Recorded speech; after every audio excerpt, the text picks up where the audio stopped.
ও হো মনরে কিসের তরে গেলি তুই। গ্রাম যারা থাকতে পারেন না, আমি তাদের অনুরোধ করব অন্তত ঘুরে আসবেন। আগে যদি জানতাম তবে মন ফিরে চাইতাম। এই কণ্ঠে মানাচ্ছে না, মানায় ঠিক যার কণ্ঠে সেই মানুষটি আমার পাশেই বসা, যাকে আমরা স্মরণ করি, যার কণ্ঠ শুনি দেশ বিদেশের বহু মানুষ মুগ্ধ হই। আপনাকে স্বাগত জানাতে চাই। কেমন আছেন এবং কেমন যাচ্ছে বর্তমান সময়টা? সবকিছুর পরেও আমি বলবো যে উপস্থাপনার স্টাইলটা খুব সুন্দর এবং গ্রহণযোগ্য আমার বলে বিশ্বাস। আমারই ভালো লেগেছে, ভালো আছি সবকিছু। আপনাকে চ্যানেল আইকে আজকের শুভেচ্ছা। আগে যদি জানতাম, যে লাইনটা আমি একটু আগে বলতেছিলাম, আপনার জীবনে একটা বিশেষ অধ্যায়ে যদি আমি ভুল না বলে থাকি, সেই গানটিকে স্মরণ করে কি বলবেন আপনি? হ্যাঁ, এই গানটি প্রথমে এটা আমার বন্ধু লাকি আকান্ত, প্রয়াত লাকি আকান্ত এবং প্রয়াত মোহাম্মদ নুরুল হুদা, ওনার লেখা লাকির সুর।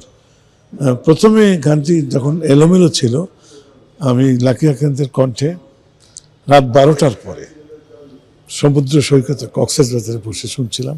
আরও আমরা অনেক শিল্পী ছিলাম, কাদের কিবরিয়া, রথীন্দ্রনাথ, আমার মনে পড়ে যখন একটু এলোমেলো করে গাইছিল, তখন অত্যন্ত সুন্দর লাগছিল আমার নিজের কাছে। মনে মনে সংকল্প করলাম গানটি ওর থেকে নিতেই হবে।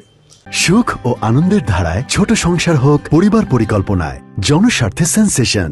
সবাই তখন খুব বলছিল আমি গাবো, আমি আর কিছু বলছি না। জানি না লাকি কি ভাবছিল। আমরা ঢাকা আসলাম, দুদিন পরে ওর বাসায় গেলাম, ভোর 6:30 মতো ঘুম থেকে উঠে, কি ব্যাপার বললাম, তুই কি আমাকে পাগল করলি, তো গানটা আমাকে দিতে হবে। ও হাসলো অনেকক্ষণ, দেখ যাক না, তৈরি তো হয়নি।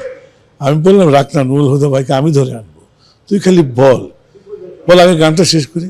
আসলো, গান শেষ হলো। ঠিক তারও 6 মাস পর হঠাৎ একদিন বলল যে তুই যদি কালকের মধ্যে গানটি রেকর্ড করতে পারিস, গানটি তোর। এটি ছিল 1976-এর কথা এবং ঠিকই সমস্ত গণী মানুষদের নিয়ে আসা হলো। আমার মনে পড়ে কাজী হাবলুকে, ওরও খুব অবদান ছিল এটির তৈরিতে। লাকি আকান্ত নিজে আসলো, কিবোর্ড করলো এবং রহমান ভাই ছিল বাঁশিতে। সবাই মিলে একটি পূর্ণাঙ্গ গান হয়ে গেল। চলে গেলাম তখন রাত 10টা। আমার ছোট বোনের শ্বশুর ডক্টর আশরাফ সিদ্দিকী, যে বাংলার ফোক গানের উপরে কাজ করতো, ওনাকে বললাম একটা গান করেছি শোনেন। উনি দুবার শুনে বললো, বাহ চমৎকার তো গানটা, আমার মনে হয় যে গানটা তোর খুব জনপ্রিয় হবে। তাই হলো এবং আজও আমি এটিকে একেবারে নিজের ফুলের মালা যেন নিজেই গলায় দিয়ে ঘুরি, এটারও একটা তৃপ্তি আলাদা। শোনাবেন দর্শকদের উদ্দেশ্য করে দুটি লাইন? আগে যদি জানিতাম তবে মনে ফিরে চাইতাম, এই জ্বালায় আর প্রাণে সয় না। ও হো মনরে কিসের তরে গেলি তুই। গানটি নিছক একটি প্রেমের গান যদি ভাবে আসি, তবে গানটি সুরের মূর্ছনা এবং এর যে খেলা, এটি দারুণ দারুণ। লাকি আকান্তের একটি অনবদ্য সৃষ্টি। ও চলে গেছে, ওর কাছে আমি চিরকৃতজ্ঞ, এমন একটি গান আমাকে উপহার দিয়ে গেল। আমাদের শ্রদ্ধাভাজন আপনি একজন মানুষ। সেই ফেরদৌস ওয়াহিদের গল্প আমরা প্রত্যেকেই জানি। প্রকৃতির প্রতি তার একটা অপূর্ব একটা ভালো লাগে, একটা ভালোবাসা। গ্রামের কথা মনে পড়ে?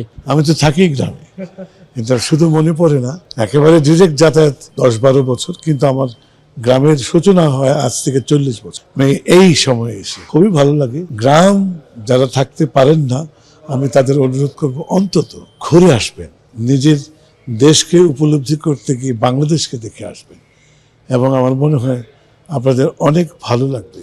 গ্রামকে ভুলে যাবেন না, তাহলে দেখবেন আপনি নিজেকেও আপনি একদিন ভুলে গেছেন। দর্শকদের স্মরণ করে কি বলতে চান? আমি দর্শকদের স্মরণ করে এটুকু বলবো যে এই পৃথিবীতে যে যত কিছু নিয়ে আসুক, ট্যালেন্ট হোক, তার প্রকাশের একটি মাধ্যম দরকার হয়। কেউ না কেউ তাকে এই চলার পথটা শেখাবে, চলার পথে সাহায্য করবে।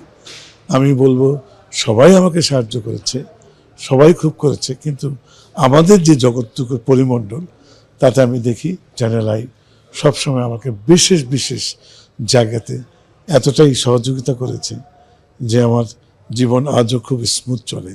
যেমন অভিনয়ের ব্যাপারে, তারপর পরিচালনার ব্যাপারে অকুণ্ঠ সমর্থন, ভালোবাসা পেয়েছি। সেক্ষেত্রে আমি বলবো আমি খুব ভাগ্যবান। ধন্যবাদ চ্যানেল আই এবং ধন্যবাদ বাংলাদেশের মানুষ। অশেষ ধন্যবাদ চ্যানেল আইতে সময় দেওয়ার জন্য। ধন্যবাদ চ্যানেল আইকেও, আপনাকেও সুন্দর উপস্থাপনা।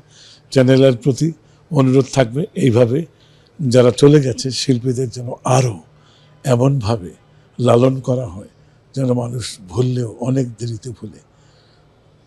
আর কিছু বলার নেই, সবাই ভালো থাকুক। ধন্যবাদ চ্যানেল আই।